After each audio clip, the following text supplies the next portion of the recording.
শুভ সকাল বন্ধুরা, তোমরা সবাই কেমন আছো? আশা করি সবাই খুব ভালো আছো আর আমরা মোটামুটি ভালোই আছি। তো আজকে হচ্ছে শুক্রবার আর আজকে ভিডিওটা আমি এখান থেকে শুরু করছি। সকালে কিছু কাজ করলাম, সেগুলো তোমাদের সাথে শেয়ার করলাম না। যেমন ঘুম থেকে উঠে ফ্রেশ হয়ে মেয়েকে উঠালাম, মেয়েকে ব্রাশ ট্রাশ করালাম, তারপর ঘরটা একটু ঝাড়ু করলাম। যেহেতু বাসি ঘর থাকে, দিদি আসতে একটু দেরি হয়, ওরা তো স্কুলে চলে যায়, তাই আমি সকালে একবার করে ঘরটা ঝাড়ু করে নিই। জাস্ট সামনের টুকটা আমি ঝাড়ু করি, পরে দিদি এসে ভালো করে ঝাড়ু করে। তো এদিকে আজকে সকালের খাবার বানানোর বেশি ঝামেলা নেই, কারণ তোমরা তো জানোই, থাম্বনেল দেখে তোমরা বুঝতেই পারছো যে আজকে অনেক রান্না বান্না আছে আমার। তো তার জন্য আজকে সকালে বেশি ঝামেলা করিনি। আজকে সকালে মেয়েকে টিফিনে দিয়ে দেবো হচ্ছে এই যে পাউরুটি যে ছেঁকছি ঘি দিয়ে, এটা সস আর মেয়োনিজ দিয়ে টিফিনে দিয়ে দিব। আর এদিকে মেয়ে খেয়ে যাবে বললো। কালকে যে আমি পুরি আর সেমাই বানিয়েছিলাম, তো সেই পুরি আর সেমাই মেয়ে বলছে যে ও খেয়ে যাবে। ও যেহেতু পুরি আর সেমাই খেতে খুব ভালোবাসে, তোমাদেরকে তো আমি কালকে বলছিলাম, তো সেটাই ও কালকে রাত্রে আমাকে বলে রেখেছে যে মা আমি কিন্তু কালকে এগুলোই খেয়ে যাব। তো তাই ওর জন্য রেখে দিয়েছিলাম। আর এখন ওকে বললাম যে তুই বইগুলো গুছিয়ে ফেল আর আমি তোর খাবারগুলো গরম করি আর টিফিনটা বানি। আর এদিকে মেয়েকে তো টিফিনে এটা দিয়ে দিলাম, আর ছেলেকে দিয়েছি টিফিনে কি বলে অরিও বিস্কুট। ওকে টিফিনে অরিও বিস্কুট দিয়ে দিলাম। আর মেয়ে খেয়ে যাবে হলো পুরি সেমাই, আর ছেলে টিফিনে ছেলে সকালে খাচ্ছে, ওকে খাইয়ে পাঠাবো হচ্ছে দুধ, লিটিল জয়ের হেলথ ড্রিঙ্ক দিয়ে দুধ খাইয়ে পাঠাবো। ও বেশিরভাগ স্কুলে দুধই খেয়ে যায়, শুধু দুধ খেয়ে যায়। আর টিফিনে যে একটু দিয়ে দিই বিস্কিট সেগুলোই খায়। আর সকালে বেশি কিছু খেতে চায় না, কারণ ঘুম থেকে উঠতেই ওর মানে অবস্থা খারাপ করে, ওই জন্য সকালে বেশি কিছু খায় না। ওই কালকেও যে ওকে খাওয়ানোর জন্য করা হলো, ও কালকেও আধা পুরি শুধু খেয়েছিল, সস দিয়ে আধা পুরি খেয়েছিল, তারপর দুধ খাইয়েই পাঠিয়েছিলাম। তো যাই হোক, ওদেরকে গুছিয়ে ওদেরকে স্কুলে পাঠিয়ে দিলাম। সেগুলো তোমাদের সাথে শেয়ার করতে পারলাম না, কারণ আজকে অনেক কিছু তোমাদের সাথে শেয়ার করব, তাই যেগুলো রোজ শেয়ার করি ওদেরকে রেডি করানো, খাওয়ানো দাওয়ানো, সেগুলো তোমাদের সাথে আজকে শেয়ার করলাম না। তো যাই হোক, ওদেরকে স্কুলে পাঠিয়ে এখন আমি ঘরে একদম একা বলতে দিদি এসেছে, দিদি বাসন মাজছে। আর এদিকে আমি ঘর দুয়ারটা পরিষ্কার করে নিব, বিছানা ঠিক করিনি, বিছানা ঠিক করব। ওই ঘরও একদম আউলঝাল হয়ে আছে, তারপর এই ঘরও একদম মানে অবস্থা খারাপ, সমস্তটা পরিষ্কার করব, তারপর স্নান করব, পূজা দিব, আবার একটু স্কুলেও যেতে হবে, কারণ মেয়ের যে এক্সাম চলে এসেছে, ওর এক্সামের ফিসটা দেওয়া হয়নি, সেটা যেতে হবে। কারণ আজকে যদি স্কুলের ফিসটা না দিই, তো দিতে একদম মঙ্গলবার দিতে হবে, কারণ সোমবার তো স্কুল বন্ধ, আর শনিবার আমি স্কুলে যাই না। ছেলে যেহেতু স্কুল বন্ধ থাকে শনিবারে, শুধু মেয়ের থাকে, তাই আমি শনিবারে স্কুলে যাই না। তো ভাবলো যে আজকেই যাই, যে স্কুলের ফিসটা দিয়ে তারপর ছেলেকে নিয়ে একবারে আসবো। তো আজকে তাড়াতাড়ি যাব না, আজকে যখন ছেলের স্কুল ছুটি দেয়, ছেলের ছুটি হয় 11:30টার দিকে, তো তাই আমি ভাবছি যে আজকে হয়তো 11:15 বা 11:20 এরকম টাইমেই যাব, ফিস দিব আর ছেলেকে নিয়ে চলে আসবো। আজকে আর স্কুলে যেয়ে মানে টাইম পাস করবো না আর কি। তো এদিকে আবার বিছানা ঠিক করা কমপ্লিট, আর এদিকের বিছানাটাও ঠিক করছি, আর ওদিকে আমি ডাল বসিয়ে দিয়েছি। তো মাঝে মাঝে যে ডালটাও দেখে আসছি, কারণ এদিকে ডালটা সিদ্ধ করতে হবে, তারপর এদিকে আবার বাঁধাকপিটা আছে, সেটাকে ভাপ দিতে হবে। তো আমি ভাবলাম যে সকালের কাজগুলো করছি আর এদিকে এই কাজগুলো করে ফেলি। আর এদিকে দিদির বাসন মাজা কমপ্লিট, তারপর আমি চা বানিয়ে নিলাম, সেটাও তোমাদের সাথে শেয়ার করিনি। চা বানিয়েছি কিন্তু চা খাওয়া হয়নি, এখন দিদিকে চা দেবো, দিদিকে দেবো, সাথে আমিও খাবো, আমিও খাইনি, শুধু ওর বাবাকে দিয়েছিলাম। ওর বাবা সকালে খাওয়া দাওয়া করে গেল, ওর বাবা খেয়ে গেছে হচ্ছে চার সাথে কি বললো যে কালকের যে হলো পুরি ছিল, তো ওই পুরি ওর বাবাও পরে খেয়ে গেল। আর এদিকে আমি বাঁধাকপিটা ভাপ দিতে বসিয়েছিলাম, ভাপ দিতে বসে ভাবলাম যে এতগুলো বাঁধাকপি যদি রান্না করি, কালকে যেহেতু শনিবার নষ্ট হবে, আর এতগুলো বাঁধাকপি রান্না করে কোনো লাভ নেই। তো তারপর আমি আধাটা উঠিয়ে রাখলাম, আর বাকিটুকু আমি ভাপ দিতে বসিয়ে দিলাম। এটা আমি জল ঝরানোর জন্য এই ছাঁকনিটাতে রেখে দিলাম, জলটা ঝরে গেলে আমি প্লাস্টিকে ভরে ফ্রিজে থুয়ে দিব। আর এদিকে ঘর দোয়ারের অবস্থা দেখছো কী অবস্থা হয়েছে। এদিকে যে খাবার টেবিলটা, এই খাবার টেবিলটা আমি যতই খালি করি ততই মানে ওরা যখনই যেটা জল খাবে বোতল এখানে রাখবে, যেটাই মানে নিবে সেটাই এই টেবিলের উপর রেখে দেয়। তো এই টেবিলটাকে খালি করব, আর এদিকে কয়েকটা কোটাকাটি আছে, সেগুলোকে ফেলে ফেলে রেখেছে, সেগুলো পরিষ্কার করবো। আর এই যে আলমারিটা আছে, ছোটো আলমারিটা, এটার উপরটা একদম ছেঁড়া বেড়া হয়েছে, এটাকে পরিষ্কার করব। আর এখানে দেখো বিছানার উপর যে কতগুলো কাপড়, এগুলো কালকে ধোয়া হয়েছিল, তো সকালে তুলে আনা হয়েছে। কারণ আমার ওই সাইডে যে মানে আমার যেখানে কাপড়গুলো লাড়া হয়, উপরে ছাদ আছে, তো সারা রাত্রে কাপড়টা ওখানেই থাকে। কারণ কাপড়গুলো ধয় হলো 2টা 2:30 দিকে কাপড় ধয়, কাপড় তো শুকায় না, তো তার জন্য ওখানেই কাপড়গুলো থাকে, সারা রাত্রে থাকলে শুকিয়ে যায়, তো সকালে নিয়ে আসা হয়। তো সকালে ওই দিদি কাপড়গুলো নিয়ে আসলো, নিয়ে এসে এখানে রেখেছে। আমি এখন এই কাপড়গুলো ভাঁজ করব। জানি না কাপড়গুলো ভাঁজ করতে পারবো কি না, কারণ এখনই বেজে গেছে এই 10 মিনিট কম 10টার মতন। তারপরে আমার এইগুলো অনেক কাজ বাকি আছে, ঘর-দোর সম্পূর্ণটা পরিষ্কার করা, স্নান করব, পুজো দিব, তারপর আবার স্কুলে যাব। তো ভাবছি কাপড়গুলো পরে ভাঁজ করব, রান্না বসিয়ে দিয়ে কাপড়গুলো ভাঁজ করা যেতেই পারে, তাই না?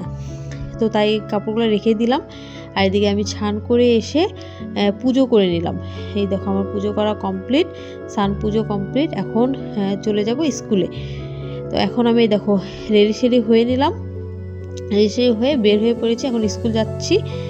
স্কুলে থেকে ছেলেকে নিয়ে এসে তারপর বাকি যে যত ঘর দুয়ারে যত কাজ আছে, ঘর তো মোটামুটি পরিষ্কার হয়ে গেছে, গোছগাছ হয়ে গেছে, বাকি এখন রান্না বান্না আছে, সেগুলো করা বাকি, মানে সেগুলো করতে হবে।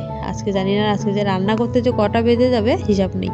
ওই দেখো ছেলে বের হয়ে গেছে, ওই যে আমার ছেলে, তো ওকে নিয়ে এখন যাব সোজা ঘরে। তো আমি স্কুল থেকে চলে এসেছি, স্কুল থেকে এসে ছেলেকে ওকে পরিষ্কার করালাম। আজকে স্নান করাইনি, মানে ভালো করে পরিষ্কার করে দিলাম, মাথা ধুই। ওর যেহেতু এত সর্দি লেগেছে, এখন আমি কয়েকদিন থেকে মানে একদিন পর পর স্নান করাচ্ছি আর কি। একদিন করে স্নান করাচ্ছি, একদিন করে করাচ্ছি না, কারণ ওর সর্দিটা একটু বেশি লাগে ঠান্ডার দিনে, ঘামেও বেশি। ওকে মানে গরম কাপড় পরলে ঘেমে যায়, ওই ঘামের থেকে আবার সর্দি লেগে যায়। তো যাই হোক, ওকে লিখতে দিলাম, লিখতে দিয়ে এখন আমি সোজা চলে এসেছি রান্নাঘরে। কফিটাকে নামিয়ে নিলাম, নামিয়ে ছাঁকনিটাতে রেখে দিলাম। আর এখন মাছের মাথাটা ভাজবো। মাছের মাথাটা ভেজে কফি ঘন্টটা আর ডাল যে করব, মাছের মাথা দিয়ে যে মুগ ডাল করব, সেটা আগে করে নেব। তো সেটা করার জন্য আগে আমি মাছটা ভেজে নিই।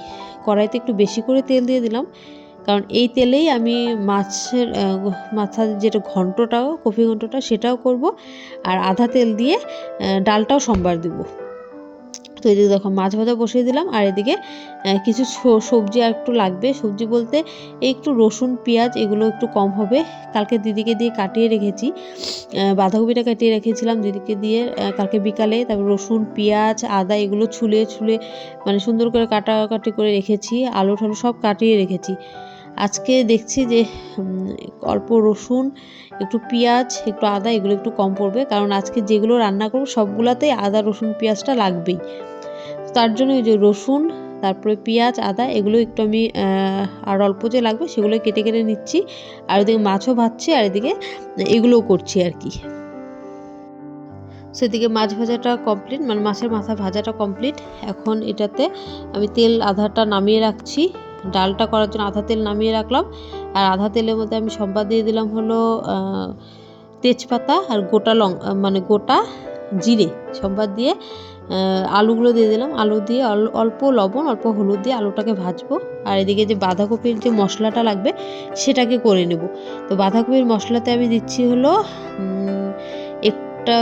একটা হলো টমেটো, তারপর কয়েকটা কাঁচা লঙ্কা আর অল্প জিরা ধনিয়ার গুঁড়া, এইগুলো দিয়ে এটাকে আমি পেস্ট করব।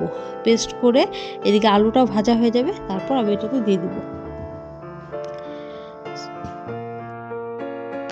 তো এদিকে আমি দেখো মশলাটা দিয়ে দিলাম, মশলাটাকে একটু ভালো করে কষিয়ে নিব, ভালো করে ভাজা ভাজা হবে। তারপর আমি কপিটাকে যে ভাপ দিয়ে রেখেছি সেটা দিয়ে দেবো। আর এক্ষেত্রে আমি মশলাটা দিয়ে তারপর এখানে নুন আর হলুদটা দিয়ে দিলাম। এটাকে ভালো করে ভাজবো, সুন্দর যখন তেলটা ছেড়ে ছেড়ে আসবে তখন আমি এটাতে দিয়ে দিব, কি বলে, বাঁধাকপিগুলো। আর এখানে যে আমি ডালটা যে সম্বার দিব, ডালটা সম্বার দেওয়ার জন্য একটু মশলা লাগবে, মানে একটু জিনিস পেস্ট করতে হবে, সেটাই আমি মিষ্টিতে দিলাম। এই তো ডালটা সম্বাদ দিতে লাগবে হচ্ছে ওখানে একটু আদা, রসুন, একটু পেঁয়াজ, সেটাকেও আমি একটু আর কাঁচা লঙ্কা সেগুলোকে আমি একটু পেস্ট করে নিচ্ছি। পেস্ট করে নেওয়ার জন্য আমি ওখানে দিয়ে দিলাম। আর এই কফিটাকে ঢাকার জন্য আমি ওখান থেকেই বেসিন থেকে একটা বাসন মেজে নিলাম, কারণ বেসিনে অনেক বাসন জমা হয়ে গেছে। জায়গাটা যেহেতু ছোট, বেশি বাসন জমা হয়ে গেলে অসুবিধে হয়ে যায়, তাই আমি কিছু কিছু বাসন ওখান থেকেই মাজবো আর মেজে মেজে জিনিসগুলো রাখতে হবে। এই জায়গাটা যেহেতু ছোট, একটা করে রান্না করব আর সবগুলো ওই টেবিলের উপরে, মানে ঘরে টিভির রুমে যে টেবিলটা আছে খাওয়ার টেবিল, সেটার উপরে যেয়ে রেখে আসবো। তো আমি এখন দেখলে তো কফিটা একটু ভাজা হয়ে গেছে, তার মধ্যে আমি মাছের মাথাটা দিয়ে দিলাম, দিয়ে মাথাটাকে একটু খুন্তিটা দিয়ে ভাঙলাম, ভেঙে দিলাম মাথাটাকে একটু ভালো করে। এখন এটার সাথে একটু ভালো করে ভাজবো, ভেজে তারপর ওটাতে গরম মশলা আর একটু ঘি দিয়ে তারপর ঘন্টটা নামাবো। আর এদিকে আমি ডালটা সম্বাদ দেওয়ার জন্য আমি দিলাম গোটা জিরা আর শুকনো লঙ্কা, তেজপাতা তেলে সম্বাদ দিয়ে তারপর এটাতে যে আমি আদা, রসুন, পেঁয়াজটা যে পেস্ট করেছিলাম সেই পেস্টটা দিয়ে দিলাম, তারপর লবণ, হলুদ দিলাম, দিয়ে এখন এটাকেও আমি ভালো করে মশলাটাকে কষাবো। কষিয়ে নিয়ে তারপর যে মাছের যে মাথাগুলো যে আছে সেই মাথাগুলোকে দিয়ে দিব। আর এটাতে একটু সামান্য একটু জিরার গুঁড়া দিয়ে দিলাম, জিরা ধনিয়ার গুঁড়ো। আর ওই যে এখন দেখলে মাছের মাথাটা দিয়ে দিলাম, আর একটা দিয়েছি কাঁচা লঙ্কা। তারপরে যে ডালটা আমি সম্বাদ দিয়ে দিলাম। এরকম করে ডাল করলে ডালটা খেতে খুব সুন্দর হয়। আর কালকে মানে যেগুলো রান্না করেছিলাম শুক্রবারে, রান্নাগুলো সবগুলোই মানে খুব সুন্দর হয়েছিল। যারা যারা খেয়েছে সবাই বলেছে খুব সুন্দর হয়েছে। যারা যারা বলতে আমার যে হেল্প করে যে সেই দিদিটা খেয়েছে, আর হলো ওই ম্যাম খেয়েছে। তো ওরা মানে সবাই বললো যে ডালটা খুব সুন্দর হয়েছিল, বা ঘন্টও ভালো হয়েছিল, মাছের ঝোলও ভালো হয়েছিল। তো লাস্ট আমি ডালের মধ্যে একটু গরম মশলা দিলাম, দিয়ে ওইদিকে ঘন্টটা হয়েছে ওটা নামিয়ে রেখে আসলাম, আর এদিকে ডালটাও নামিয়ে রেখে আসলাম। আর এদিকে আমি এখন মাছটাকে ভাজবো।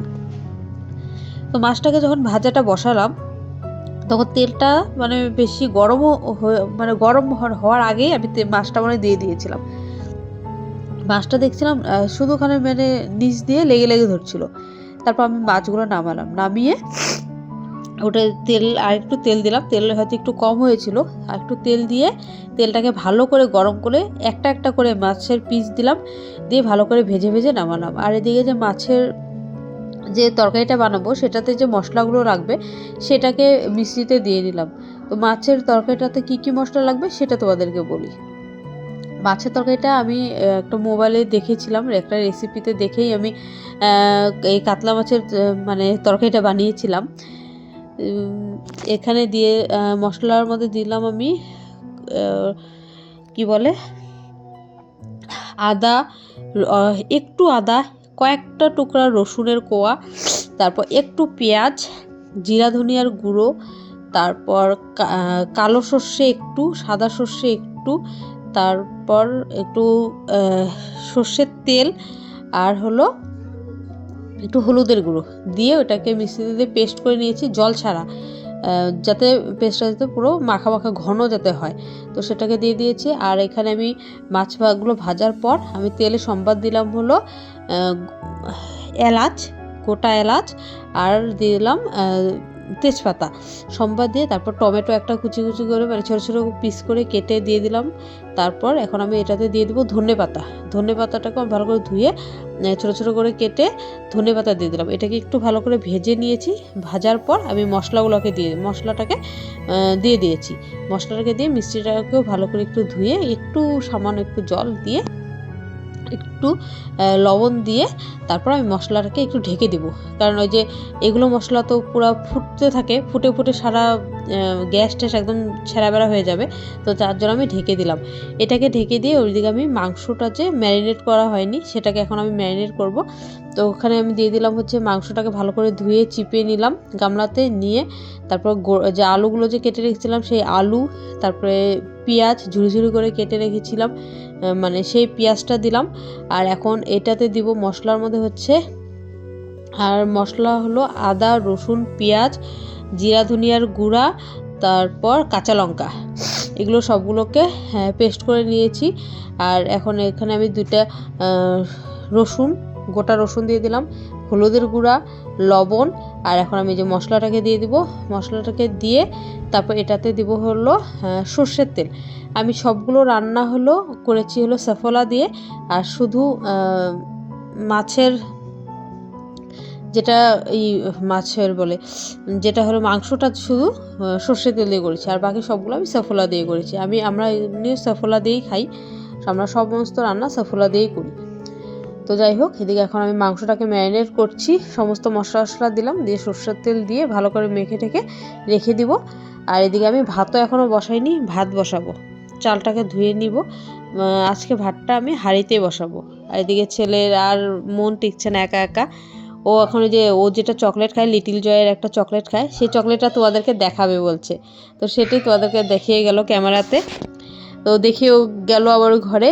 আমি মাছের তরকারিটা নামাবো। মাছের তরকারি লবণটা একটু টেস্ট করে দেখলাম, কারণ এই মাছের ঝোলটা তো আমি আজকে ফার্স্ট টাইম বানালাম না, এরকম তো কোনো দিন বানাইনি। একটু তাই টেস্ট করে দেখে নিলাম কেমন হয়েছে, কারণ কাউকে খাওয়াতে গেলে রান্নাটা একটু ভয়ে ভয়ে করতে হয়। ভয়ে ভয়ে বলতে, আমি এই তরকারিটা যদি আরও কোনো দিন বানাতাম তাহলে হয়তো অতটা ভয় লাগতো না, কিন্তু আজকে প্রথম দিন যখন বানালাম ওই জন্য একটু ভয় ভয় ছিল আমার মনে, যে জানি না কেমন হয়। তো যাই হোক, ভালোই হয়েছিল, খারাপ হয়নি। তো এদিকে দেখো আমার মাছের তরকারিটা হয়ে গেছে। এই গামলাটাতে আমি নামাবো, তার জন্য গামলাটা আমি একটু ধুয়ে নিলাম। বললাম তো তোমাদেরকে অনেক বাসন ভরে গেছে, তো সেগুলো আমি একটু কয়েকটা করে বাসন মেজে নিচ্ছি। দিদি এসে আর কতটা বাসন মাজবে, তো তাও ওর জন্য কয়েকটা মাজলাম আমি। তো এখন আমি মাংসটা বসাবো, তার জন্য আমি সর্ষের তেল দিয়ে দিলাম কড়াইতে, দিয়ে গোটা জিরা, তেজপাতা আর একটা দিব টমেটো, এগুলো দিয়ে দিলাম সোমবারে, দিয়ে ভালো করে একটু ভাজবো। ভেজে মাংসটা যেটা ম্যারিনেট করে রেখেছি সেটা দিয়ে দেবো। আর এখানে এইটা ঢাকার জন্য এই গামলার একটা বাটিটা ধুয়ে নিলাম। দেখো মাংসটা, এটাকে ভালো করে ভাজবো। ভেজে তারপর ওইদিকে ভাতটাও বসিয়ে দেবো। চালটা যে নিয়ে আসলাম, চালটা ধুয়ে এখন ভাতটা বসাবো। ওইদিকে ছেলে আর থাকতে চাইছে না, ও বলছে এখন আপেল খাবে। তো ওইদিকে ভাত বসিয়ে দিয়ে সোজা চলে আসলাম এখন ওকে আপেল কেটে দিতে। এখন এই 1টার মতন বাজে, 1টার মতন হবে বাজে, ও বলছে বা আমি একটা আপেল খাবো। তো ওকে আপেলটা কেটে দিয়ে, আর এদিকে দেখো ঘর দুয়ারের অবস্থা একদম কি করেছে, সমস্ত বই ঠই বিছানার উপর নিয়েছে। তারপর ওই ঘরের অবস্থাও খারাপ, বিছানার উপর চেয়ার টিয়ার দিয়ে একদম খারাপ অবস্থা করেছে। তো যাই হোক, এগুলো আবার পরিষ্কার করতে হবে। আর সো বন্ধুরা, ভিডিওটা আজকে এখানেই শেষ করছি। ভিডিওটি কেমন লাগলো অবশ্যই কিন্তু কমেন্টে জানিও, আর যদি ভালো লাগে লাইক কমেন্ট শেয়ার করো, আর চ্যানেলটিকে সাবস্ক্রাইব করো। আর লাস্টে রান্নাগুলো এরকম হয়েছিল দেখতে, তো সেটা দেখে ভিডিওটা আজকে এখানে শেষ করছি। ভিডিওটা দেখার জন্য ধন্যবাদ।